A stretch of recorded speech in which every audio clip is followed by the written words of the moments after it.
Hi, and welcome to another Global Winning Women chat. I'm Alison Marlowe, the founder of Global Winning Women, and I'm super excited to introduce you to our special guest. This is one special lady who I'm really honored to call my friend and mentor. She's a very special lady. She's really encouraged me to work at filling myself up, which is our topic for our call today. She's really encouraged me to learn how to develop and exercise that fill yourself up muscle much harder than I was doing before I met her. So I'd love to welcome Dr. Michelle Clarke to the call. Hi, Michelle. Hey, Alison. Oh, I love you. Thank you for that. I love you. Oh, you know, it's so wonderful to be having this interview. It's something that I've wanted to be doing for such a long time, and here we are! Yay! Yeah. So, Michelle, I've got some really super juicy questions for you.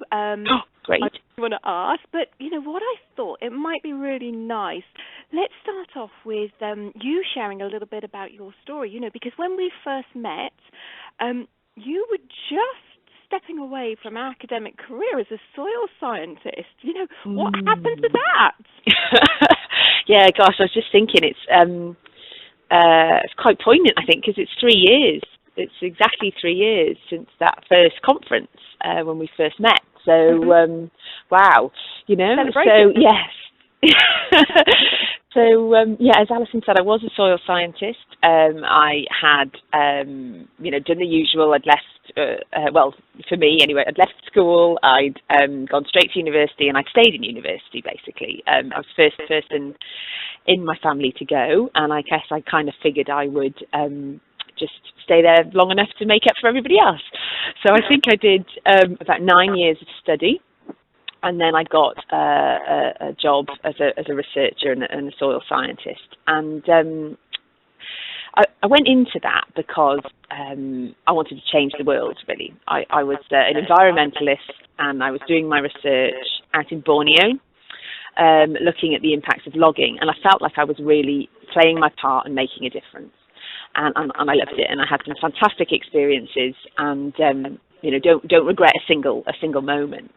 However, as I kind of moved up the academic ladder, for want of a better term, I just found myself spending more and more time in meetings where nothing really got done, trying to impact policy, and spending a lot of time in the lab, really, just doing very tedious tasks. And I was just aware of this little voice inside of me that just kept saying, there's more, there's more to you than this. And I ignored it for a long time because I didn't know what to do with it. But it got louder and louder and louder. And I know, Alison, we've talked about this a few times, and there reaches a point sometimes where that voice gets so loud, you just have to go, okay, I'm listening. Okay, I am listening now. And thankfully for me, I didn't, there wasn't a major accidental illness, or which I've seen happen with so many friends and peers, really waiting for that truck to hit. I'm very grateful that I didn't reach that point, but I did reach the screaming capacity of the voice within me, and very fortunately for me at that time, I met some I was introduced to the sort of coaching world, if you like, the world of personal development, and met you, Alison, and some amazing other people. And sometimes when your life just shifts by a couple of degrees, and you end up on a completely different trajectory, and that's exactly what happened. I remember waking up thinking, gosh, I really feel like I belong in this community. This is what I want to do. This is what I want to be part of. And was given the opportunity to create a business within that, having had some coaching qualifications. And I had no idea how I was going to leave academia. I felt quite guilty almost stepping away from it, having worked so hard to get there. But I decided to launch this business and become a coach and work with women, which is what I decided I wanted to do. And exactly a week after launching my business, I was made redundant. And when you get these signs that the universe just goes, thank goodness you were listening, you're on the right path, and we're just going to give you that little sign, or very big sign actually, being made redundant, that you're that you're right, you know, that you're on the right path. So that was in November 3 years ago. Wow. And yeah, I mean that's kind of where it came from. And I've, you know, I mean, obviously we've been on this journey together for a few years. And so yeah, so that's kind of where I was, and obviously we can talk more about, you know, what's happened in the meantime. Yes, I know, that would be great. But, you know, I guess the thing for me, obviously our topic is really about filling yourself up first.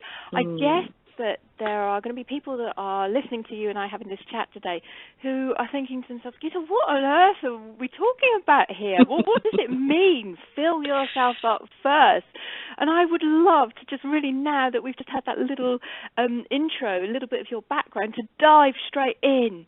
Tell us, you know, what does this really, really mean to somebody who, you know, this is the first time they've heard of this concept? Awesome. Well, this is like my favourite thing in the world to talk about. Yes. So thank you for this opportunity. So it's funny because I've asked a lot of women that question. You know, what does it mean for them? And I've had various responses from hysterical laughter to quite aggressive. You know, well, how is that even possible? You know, or don't be ridiculous. That isn't possible. You know, I've got a husband, I've got kids, I've got, you know, things to do. And then I know other women who sort of say, well, yeah, I kind of get it. And I do, you know, I make some time for myself when the kids are in bed, or once the house is sorted, or once I've done everything I need to do in the business. And what I realised was actually that seems to be the pattern, if you like. That seems to be the way we've been conditioned to doing it. That if we are to be successful, that we need to make sure everybody else is okay first, and then whatever time we've got left over, we can dedicate to ourselves. And I just thought, do you know what, this is, I think in what I was talking about then in my background, when I had that voice, I realised that in order to honour that and to step forward and to really step up, I needed to spend time on me. I needed to really get to know who I was, and to really be willing to honour that on a daily basis. You know, this is what I say to people is, it's not about filling yourself up first. It's not about, you know, going and getting your hair done every week, or whatever you might want to do, or having a massage, or, you know, having a quick 5-minute nap in the afternoon, perhaps if you've got little ones asleep with you. That's not what it's about. It's all of those things are great, but it's a fundamental shift of really truly believing that one, you are worth it, that you are deserving of being looked after, and that two, you live your life from that place. So it's incredibly simple, and yet it's, you know, it's massive at the same time, which a lot of the simple things are, aren't they? Oh, absolutely. And you know, Michelle, I just think this is just so important. I just kind of want to stay in this space for the moment, because this is the really important thing. You touched on, you know, conditioning, and you're so right. You know, we grow up with these beliefs about, you know, we're told by our parents and other teachers and, you know, family around us, you know, don't be selfish. So it's not surprising that when we become adults and then somebody starts, you know, throwing in this controversial terminology, filling yourself up first, that we suddenly think, well, actually, you know, who am I to do that? But my question very much is, you know, who are you not to? And I've learnt this from you, because I was that person that would go out there and, you know, I'd heard this concept. I'd heard it in a slightly different way, and I thought, oh, I'll practice that. But I was the one that would go to the hairdresser. I was the one that would go and have that weekly massage, and that was it. And then I wondered why my world wasn't changing.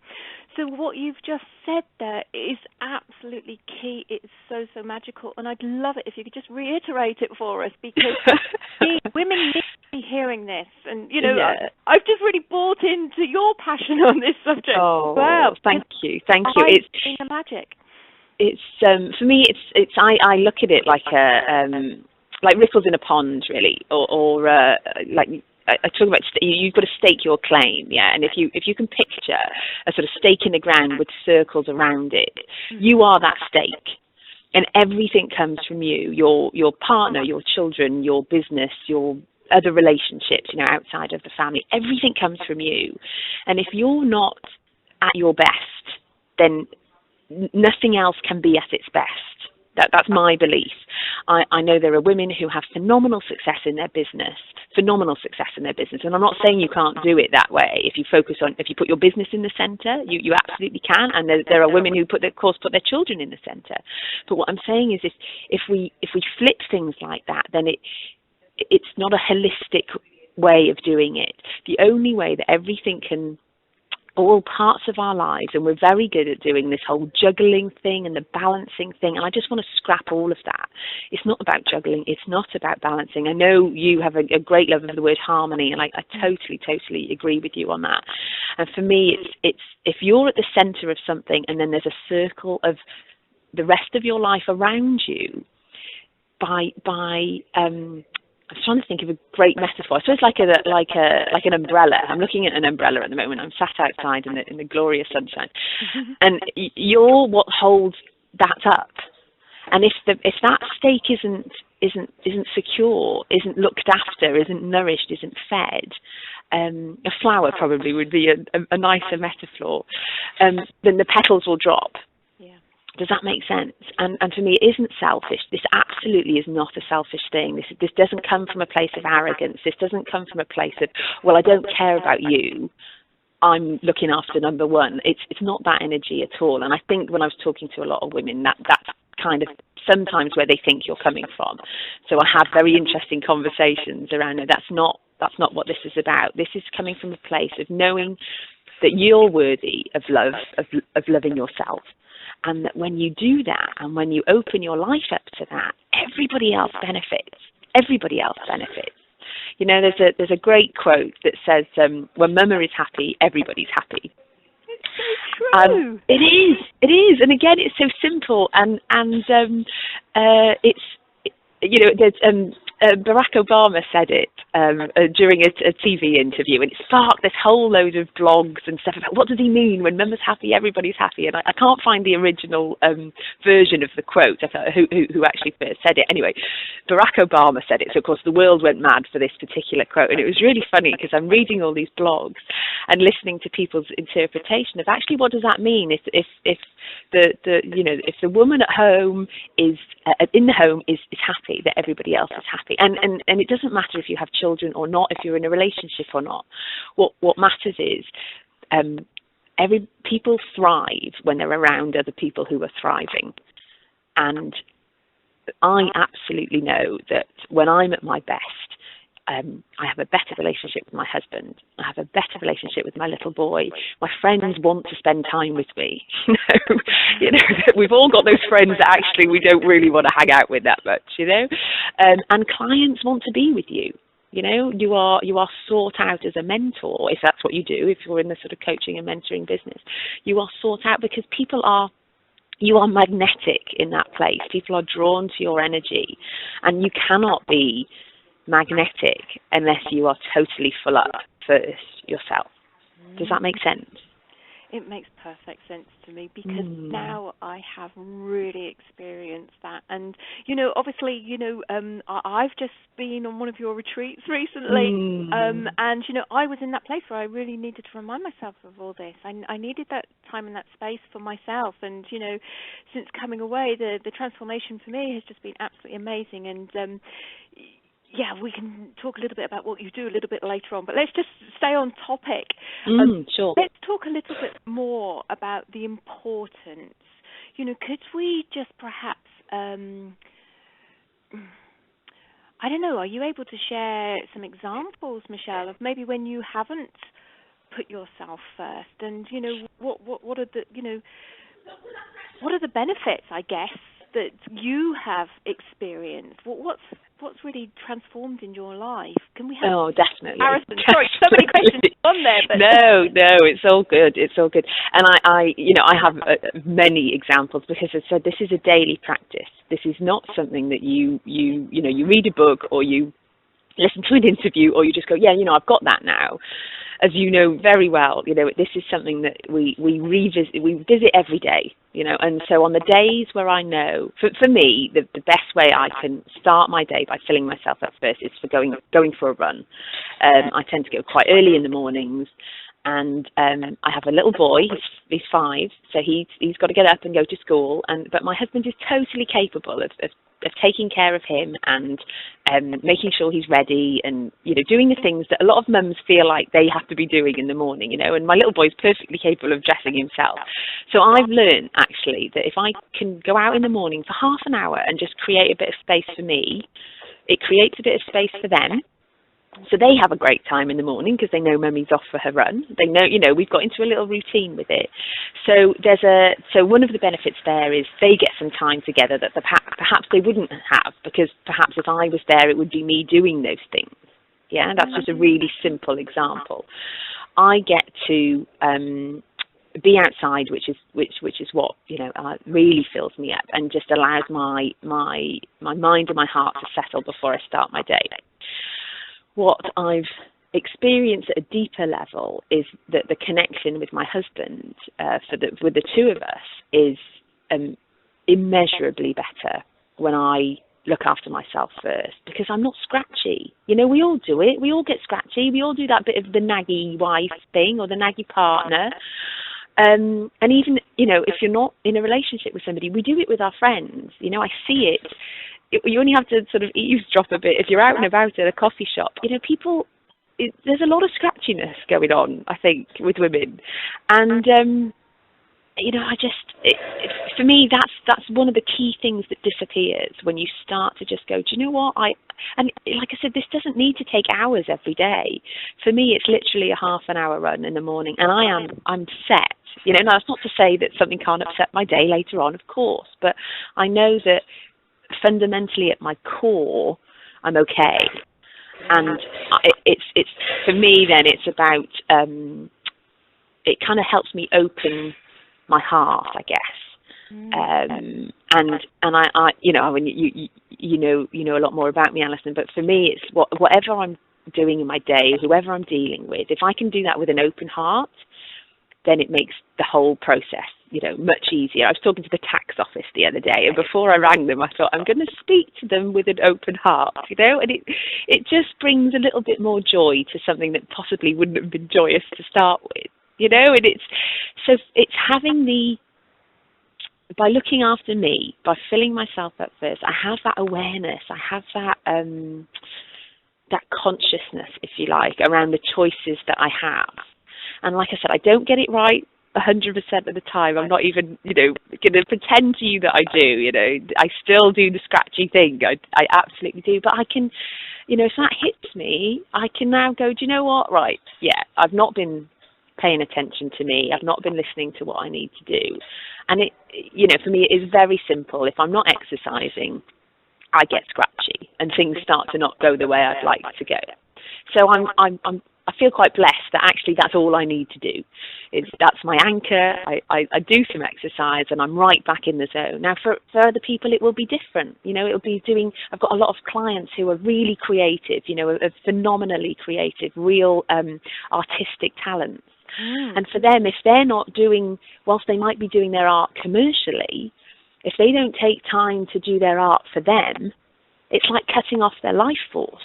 Yeah. And so that's what it is for them. It's like, we've had these conversations of like, that's you filling yourself up first. You need to paint, you need to create, you need to, go and get your hands dirty in the studio or whatever it is that their gift is.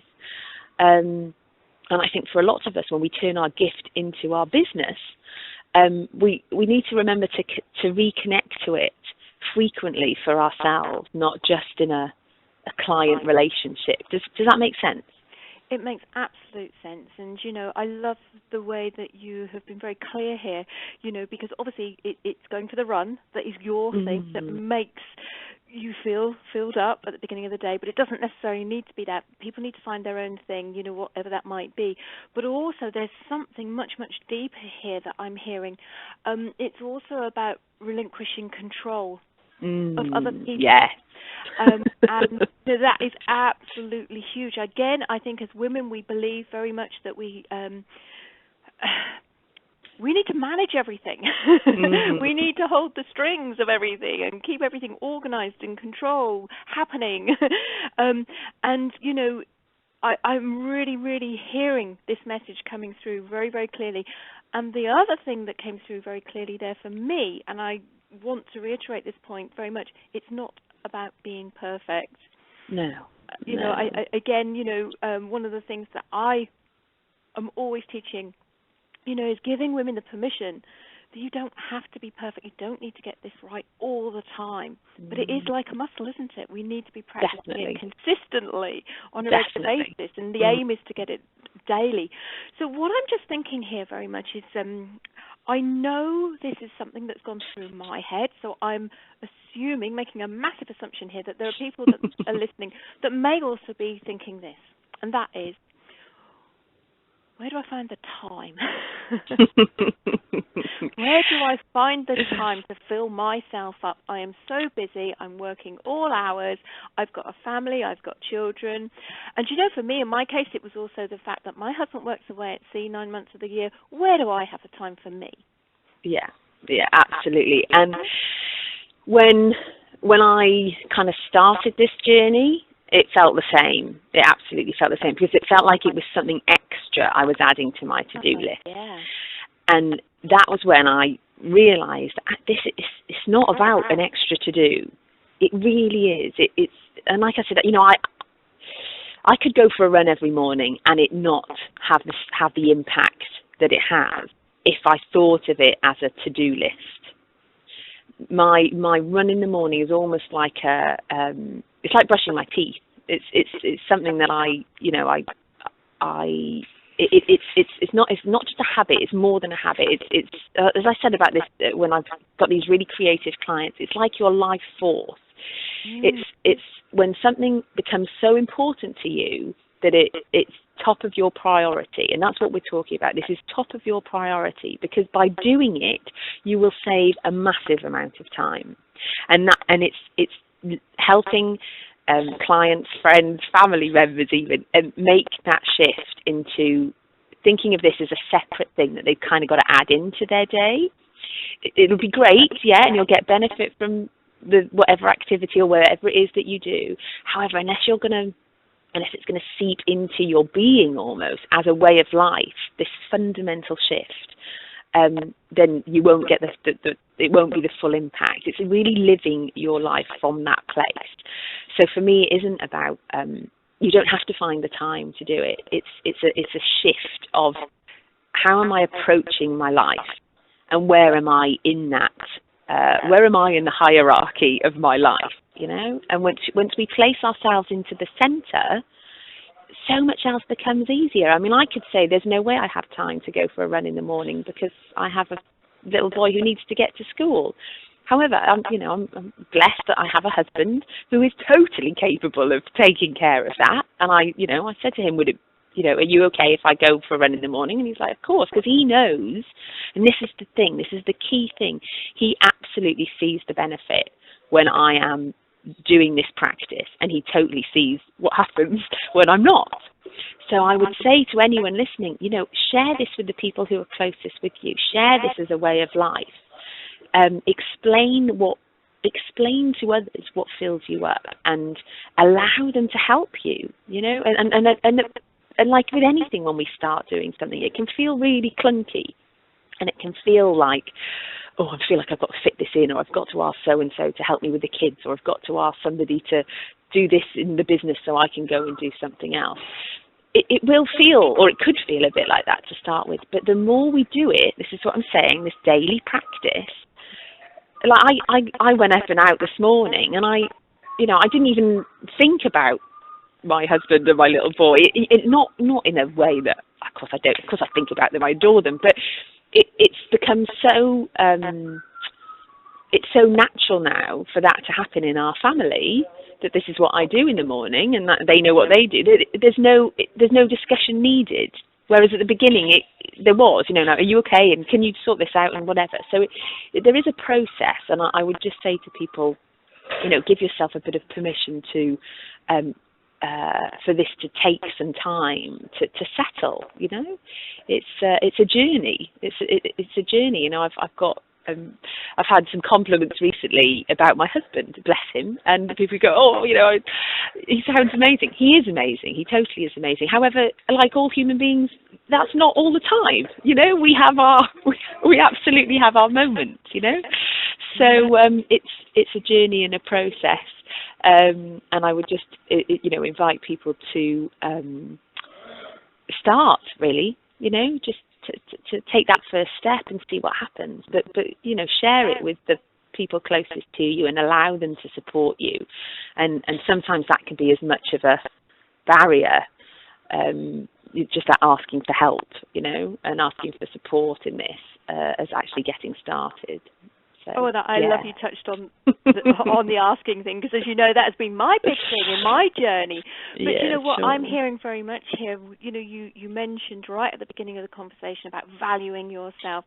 And what I'm hearing, you know, very much when we are discussing this a little bit deeper here, we're talking more about the ripple effect, the knock-on benefits, that they're not just for you, they're for the whole family. Totally, well. and beyond, you know, it's because there'll be absolutely, you know, I'm sure there's women listen to this who don't have kids, or, you know, who perhaps don't, you know, aren't living with a partner. It is way beyond. It affects all of your relationships, and I'm passionate about human relationships and the clarity of our communication. And when we can get very clear on what we want, and we get very clear on what's important to us, and do that from a place of love, because I know then it impacts on all of my friends. You know, I'm a better friend because of the way I live my life, and I'm a better mentor to my clients because of the way I live my life. You know, you know, I do firmly believe we need to be the change. When I first started my sort of coaching journey, if you like, I was doing an NLP practitioner course, so neuro-linguistic programming for anybody who's not familiar with NLP, but I won't bore you with all the details. But there's as you, Alison, will know, there's an NLP called anchor. We talk about anchors. So popular anchors are things like, you know, photographs or even perhaps a perfume or something that instantly transports you to another time and place and has very strong emotions attached to it. And we were asked a question. Now, bear in mind, I'm very new to all of this, very new to all of personal development, didn't really know what was going on. But the question that was asked was, what kind of anchor are you? And I just went, oh, wow. And it really hit me, you know, now. And the question was, you know, what response do you create in people when people see you walking towards them, sort of thing, or when you enter a room? Now, I'm fairly certain that people liked me, and I was good at my job and what I was doing at the time. But that question really struck me. And we are all anchors. You know, we are all anchors for each other, and I really believe that we're all connected. And the further I've gone with this journey, the more important that has become to me. So the way I choose to live my life, you know, as far as I believe, impacts in so many, on so many levels and on so many other people. And I know when they, you know, the way they live their life has the same reach. And if we all did that and we all took responsibility for that, you know, that's where the magic is. Yeah, and you know, there's something here that's just really resonating with me as I'm sort of just really getting back into the juice of all of this, and that's very much that, you know, we do live these such fast-paced lives that we don't often give ourselves the space and the time and the opportunity to think about these things at a deeper level. You know, with such busy human doings, we forget about the things, I love that, don't we? You know. So, you know, one of the things that you also touched on was knowing what you want. I've heard you say that twice, and I'm really aware that there are a lot of people that come into my kind of circles that feel a little bit lost. They may have lost their identity, you know, lost that connection with themselves, don't really know where they're going, just kind of meandering their way through life at the moment.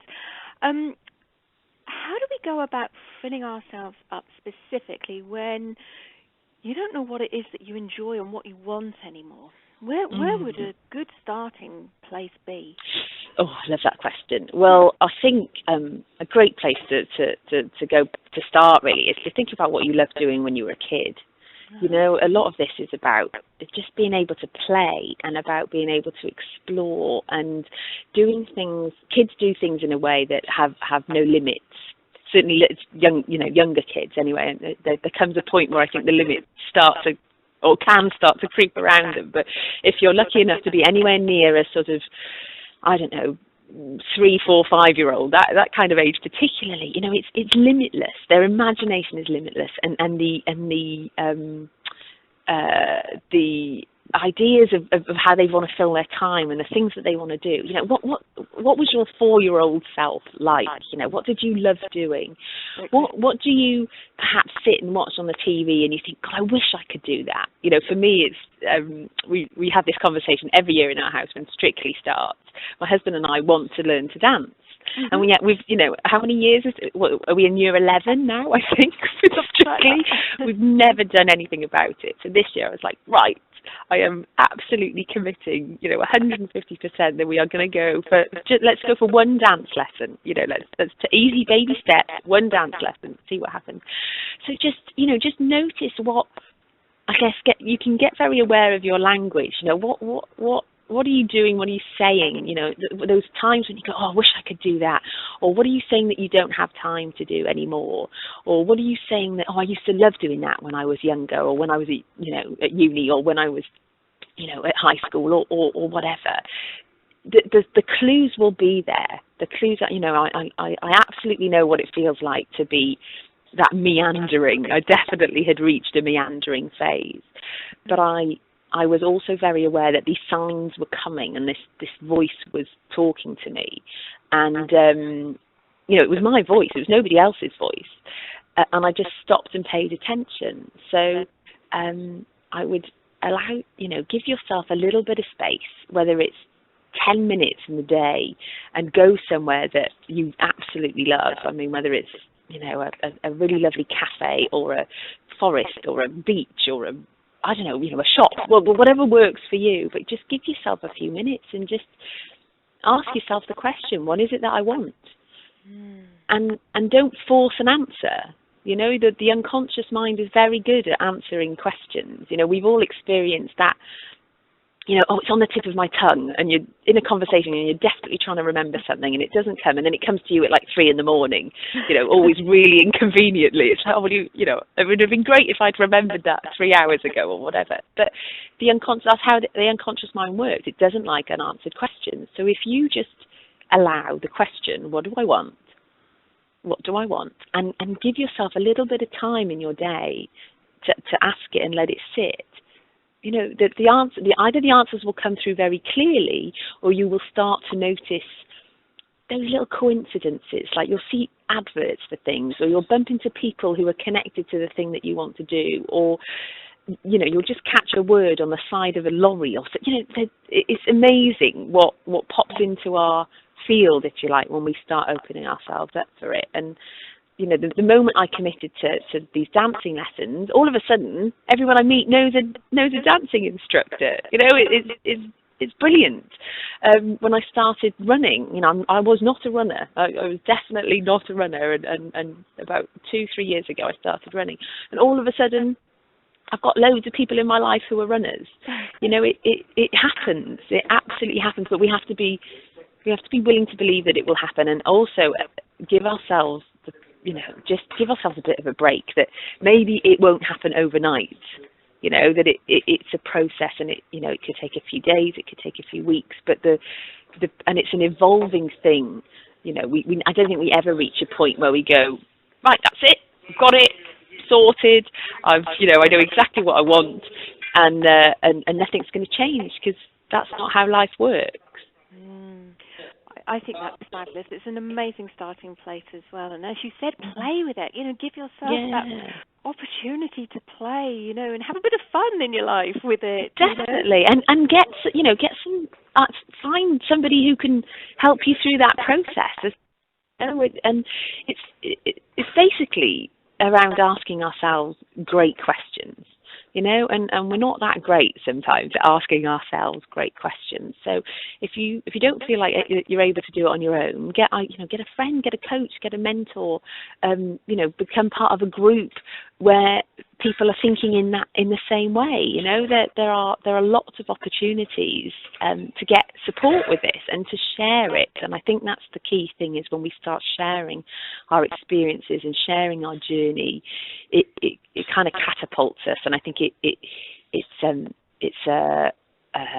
what's the word? It kind of it works like a yeast on the whole process. It speeds the whole process up. It's not a great metaphor, but I was trying to, like, it activates the process. It gives it a bit of rocket fuel when you start to share. Don't do it on your own. We're not meant to do this stuff on our own. We're especially as women, we're meant to connect, and we're meant to be part of a community.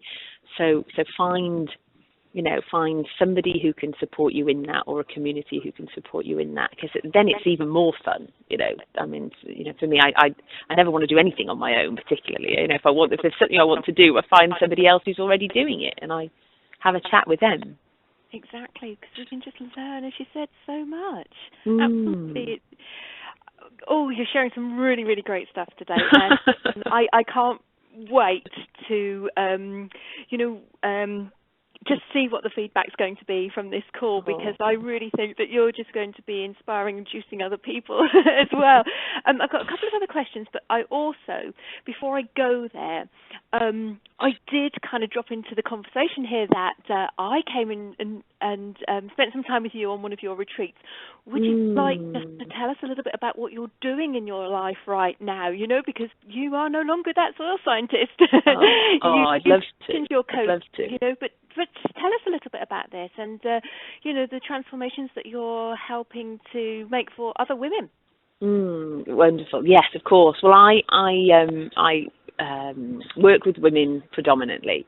In fact, at the moment, only with women. I have had a few male clients, but the way my coaching is developed has been based on my own journey, in that I find it very important to create this time and this space, and I absolutely know, as what you've just said, Alison, our lives can be very busy, and we're very good at filling them up with things, and very good at putting everybody else's needs before our own. And I just thought, hang on, this, what if there was a way we could flip this? I run a group called Damsels in Success, as I know you're aware of. So we meet every month, and I share various sort of success strategies with the women who come along to those meetings. And then on a much deeper level, I have an inner circle where I work with just a few women.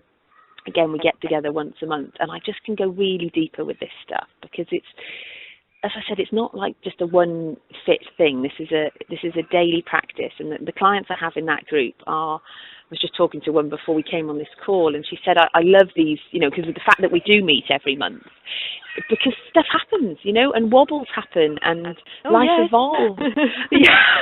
Life evolves pretty quickly, and actually having that support in place is critical. If you're, particularly I think for female entrepreneurs, which are who most of my clients are, it can feel quite lonely, and it can feel quite scary, and having that support, because not only are you growing your business, but you're growing yourself massively. So that's who I support in those environments. And then my retreats, which I run 3 times a year,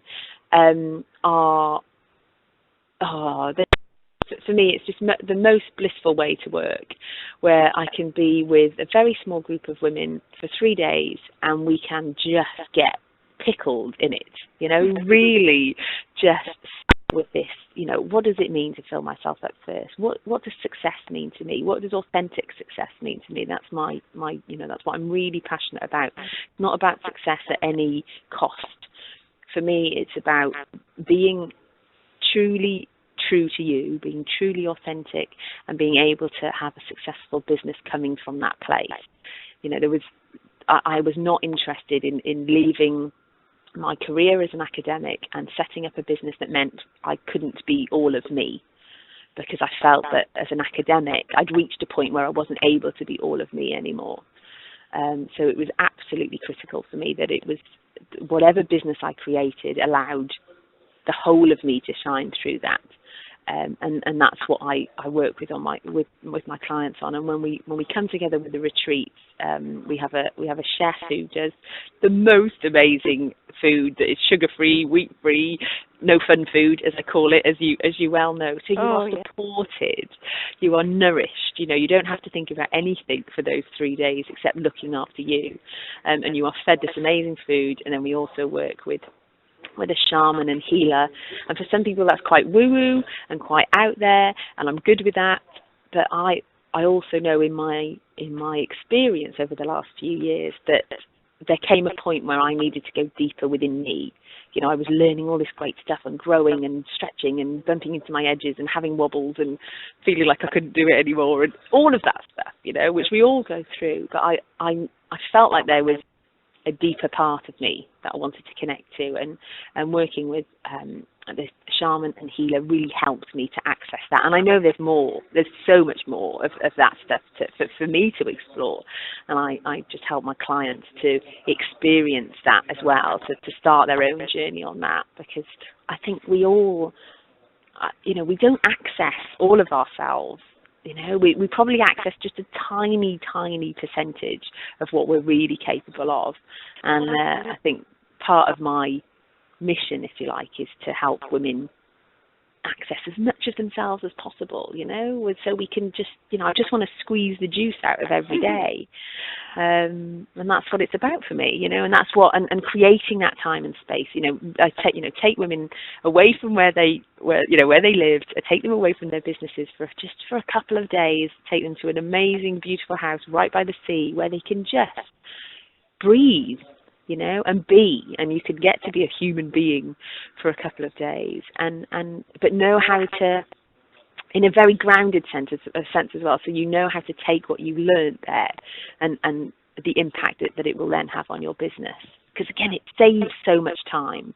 It's not about, again, I need to fit that into my day now. I need to find 2 days that I can go off on a retreat, because it will make the biggest impact on your business, going forward. Absolutely, and we are great friends, but I have also attended one of your retreats, and to me, it was all about connecting. I mean, as you said, the location is absolutely amazing. For me, it was all about nature, nurture, and nourishment. It really was. It was fabulous. So, where can anybody who's listening find out a little bit more about you, Michelle? I think this is a really key point here. If anyone wants to explore any of the things that you and I have talked about today, where can they find you? Do you know what, the best place at the moment? I'm going to hold my hand up now and say I am the world's worst with websites and stuff like that, totally. But I'm also living proof that you can do this without having a really great website. So my website is currently being put together because I have procrastinated and dilly-dallied for a very long time, as you will well know. So don't go looking for a website. The absolute best place to connect with me is on Facebook. I love Facebook. I love it as a platform. I love the engagement that it gives us and the conversations that we can have. So come and friend me on Facebook. You'll find me as / Dr. Michelle Clarke on Facebook. And I'd love to connect with anybody, and that's where I share the news of my retreats. That's where I share the news of the work that I'm doing with my private clients, and that's just where that's just where I share me. That is who I am. So it's really important for me for people to have a connection with all of me, rather than perhaps a corporate website, if that makes sense. Not that I would ever have a corporate website, but you know what I mean. It's become less of a priority, but let's connect on there. And I love to share that because, one of my beliefs is that, we all have to find our own way, and there is no one set way that we should be showing up in the world and doing our business. We do what works for us by our own rule book. So you're living proof of that, Michelle. Amazing. And also, I've just realised, as we were talking here, that you are actually already part of the Global Winning Women Live community. So people can communicate with you in there. And of course, yes. Of course.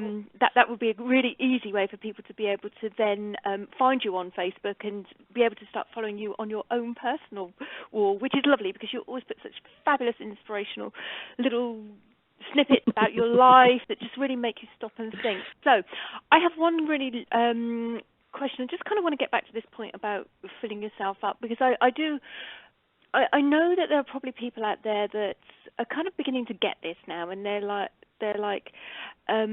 yeah, I want to give it a go, but how do I manage this? How do I manage that? And there's questions coming up for them in their mind, and I think one of those questions might be other people's expectations. How do we deal with that?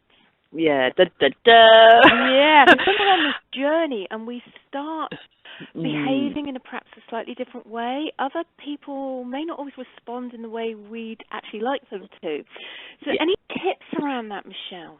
Yeah, oh sure, it's a great question, and I think from my own experience, I think the more you share, the easier it becomes. I think if you try and keep this as something separate that you do and you don't tell anybody about, it can make it a bit funky. However, when you're just starting to explore some of these ideas, it can feel a bit like, as you know, if you share it with the wrong person, or not the wrong person, but if you share it with somebody who really doesn't get it and they can kind of crush it straight away, that can feel, you know, a bit harsh as well. So I would just, like I said, give yourself a bit of time to just get familiar with just thinking that I'm important.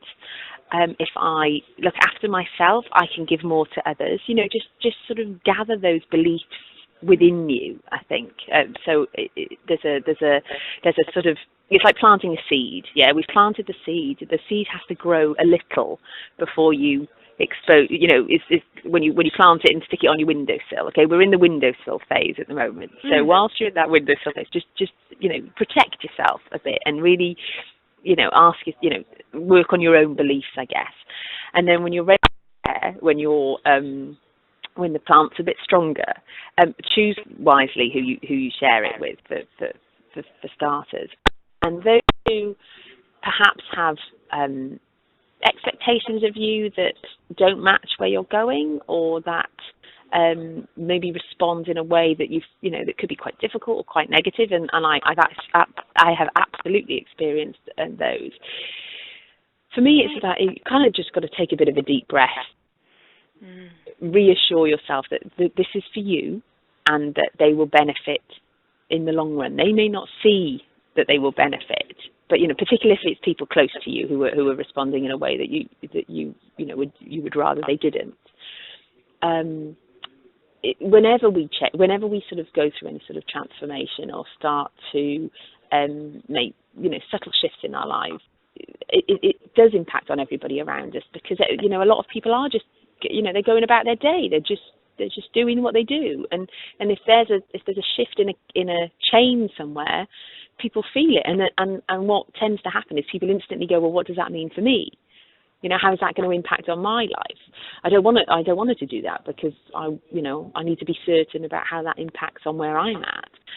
So that's where the sharing helps.